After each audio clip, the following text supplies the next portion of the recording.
আপনার ইনস্টাগ্রাম আইডির পুরাতন মোবাইল নাম্বার বা জিমেল অ্যাড্রেস পরিবর্তন করে কিভাবে নতুন মোবাইল নাম্বার বা জিমেল অ্যাড্রেস অ্যাড করবেন সেই প্রসেসটা আজকের ভিডিওতে চলুন স্টেপ বাই স্টেপ ইন ডিটেলসে দেখিয়ে দিচ্ছি।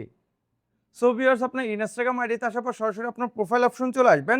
দেন উপরের দিকে আপনি দেখতে পাচ্ছেন থ্রি বার মেনু, এই অপশনে ক্লিক করবেন। দেন এখান থেকে মেটা অ্যাকাউন্ট সেন্টার, এই মেটা অ্যাকাউন্ট সেন্টারে চলে আসবেন। দেন এখানে অপশন দেখতে পাচ্ছেন profiles and personal details, just এই অপশনে আপনি ক্লিক করবেন।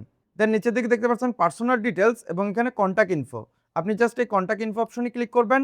দেন আপনি যদি মোবাইল নম্বর দিয়ে আপনার ইনস্টাগ্রাম অ্যাকাউন্টটি খোলেন তখন মোবাইল নাম্বারটি দেখতে পারবেন, এবং আপনি যদি জিমেল দিয়ে খোলেন তখন ওই জিমেলটা আপনি দেখতে পারবেন। সো নিচে দেখতে পাচ্ছেন অ্যাড নিউ কন্ট্যাক্ট, জাস্ট এই অ্যাড নিউ কন্ট্যাক্ট এই অপশনে আপনি ক্লিক করবেন। দেন এখানে দুটো অপশন দেখতে পারবেন, add mobile number, add email address. আপনি যদি জিমেল আইডি অথবা ইমেল আইডি অ্যাড করতে চান তখন অ্যাড ইমেল অ্যাড্রেস এই অপশনটি সিলেক্ট করবেন।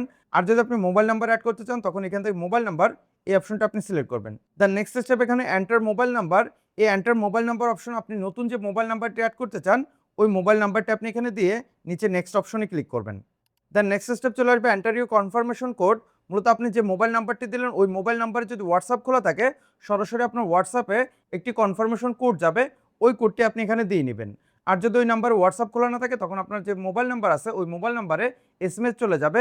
সো আমার এই মোবাইল নাম্বারে দেখা যাচ্ছে হোয়াটসঅ্যাপ অ্যাকাউন্ট খোলা আছে, যার কারণে আমি এখন সরাসরি হোয়াটসঅ্যাপ থেকে আমার এই কনফার্মেশন কোড বা ভেরিফিকেশন কোডটি আমি এখানে দিয়ে নেব। আর যদি আপনি এখানে জিমেল আইডি অথবা ইমেল আইডি অ্যাড করেন তখন আপনার যে জিমেল আইডি বা ইমেল আইডিটি দিবেন ওই আইডিতে সরাসরি আপনার এই কনফার্মেশন কোড যাবে। আপনি ওই আইডি থেকে আপনার কনফার্মেশন কোডটি আপনি সংগ্রহ করে এখানে দিয়ে নেবেন। সো আপনি যদি নাম্বার দিয়ে থাকেন তাহলে আপনার হোয়াটসঅ্যাপে এরকম একটি এসএমএস চলে আসবে, জাস্ট আপনি এখান থেকে কপি কোড অপশন ক্লিক করবেন। দেন আপনি আবার এই অপশনে চলে আসবেন। দেন এখানে এন্টার কোড এই অপশনে ক্লিক করে আপনি এটা পেস্ট করে দিবেন। দেন নিচে দেখতে পাচ্ছেন নেক্সট এই অপশনে ক্লিক করে দিবেন। ক্লিক করার সাথে সাথে আপনি দেখতে পাচ্ছেন নতুন যে মোবাইল নাম্বারটি দিলাম ওই মোবাইল নাম্বারটি এখানে অ্যাড হয়ে গেছে। তারপর নিচে ক্লোজ অপশনে ক্লিক করব। দেন কন্ট্যাক্ট ইনফরমেশনে আপনি নতুন মোবাইল নাম্বারটা আপনি দেখতে পারবেন। পুরনো যে মোবাইল নাম্বারটি ছিল ওই মোবাইল নাম্বারটি অটোমেটিক আপনার এখান থেকে রিমুভ বা ডিলিট হয়ে যাবে।